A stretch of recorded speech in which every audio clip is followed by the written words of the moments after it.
सर्वोत्तम दृश्य. राजा कृष्णदेवराय दसऱ्याचा सण मोठ्या प्रमाणात साजरे करायचे. राजा आणि प्रजा मिळून हे पर्व आनंदात उत्साहात पार पडायचे. एका वर्षी राजाने दसऱ्याला काहीतरी नवीन उपक्रम करायचा ठरवला. त्याने मंत्र्यांची बैठक बोलवली.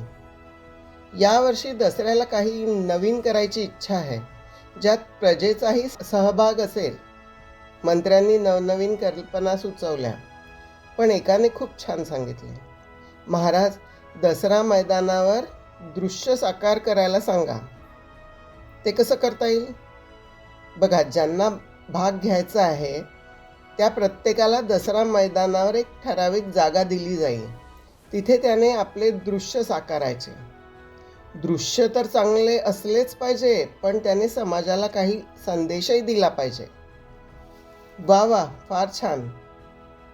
आम्ही आणि मंत्रीगण सगळे दसऱ्याच्या दिवशी संध्याकाळी जाऊन त्यांची पाहणी करू आणि जे दृश्य आम्हाला आवडेल त्याला पुरस्कार देऊ. हा प्रस्ताव सर्वांनाच आवडला. राज्यात तशी दवंडी पिटवली गेली. खूप लोकांनी या स्पर्धेत भाग घेतला. प्रत्येकाला दसरा मैदानावर जागा देण्यात आली. लोक तिथे रोज काही ना काही वस्तू आणून ठेवायला लागले. प्रत्येकाला सर्वोत्कृष्ट दृश्य साकार करायचे होते. या स्पर्धेत तेनालीरामने पण भाग घेतला. त्याला पण एक जागा दिली होती, पण तो दसऱ्याच्या दिवशीपर्यंत तिथे फिरकला सुद्धा नव्हता. सगळ्यांना खूप आश्चर्य वाटले. दसऱ्याचा दिवस उजाडला. सकाळचा उत्सव पार पडला. ठरल्याप्रमाणे संध्याकाळी राजा दसरा मैदानावरील दृश्य बघण्यास मंत्र्यांसह आला. एक एक दृश्य बघून तो थक्क झाला.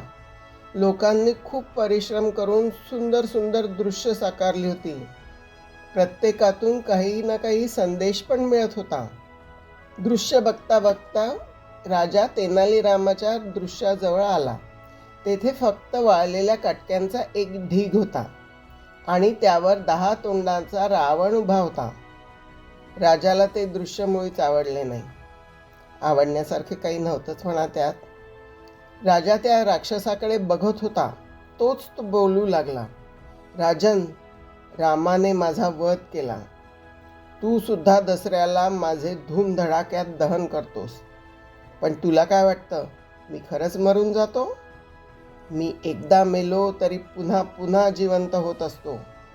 गरिबी, उपासमारी, चोरी, दरोडे, काळा बाजार, भ्रष्टाचार हे माझीच रूपं आहेत. राजाला एकदम राग आला. तो मोठ्याने ओरडला, नीच, पापी.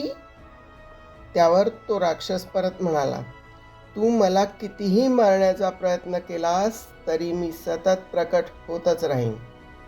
मी असा मरणार नाही. तू कितीदाही मला जाळलेस तरी काही होणार नाही. मी जिवंत होतच राहीन. आणि अकराळ विक्राळ हसू लागला. राजा संतापाने लाल झाला. मोठ्याने म्हणाला, थांब, आता मी तुझा शिरच्छेदच करतो. राजा तलवार उपसणार तेवढ्यात तो राक्षस हात जोडून राजासमोर बसला. क्षमा करा महाराज. राजा भानावर आला. त्याने पाहिले तो राक्षस म्हणजे तेनालीरामाचा पुत्र होता. तेनालीराम समोर आला. हात जोडून राजाला म्हणाला, महाराज, काही चुकलं का? अरे तेनालीराम, हे तुझं दृश्य होतं का? हो महाराज.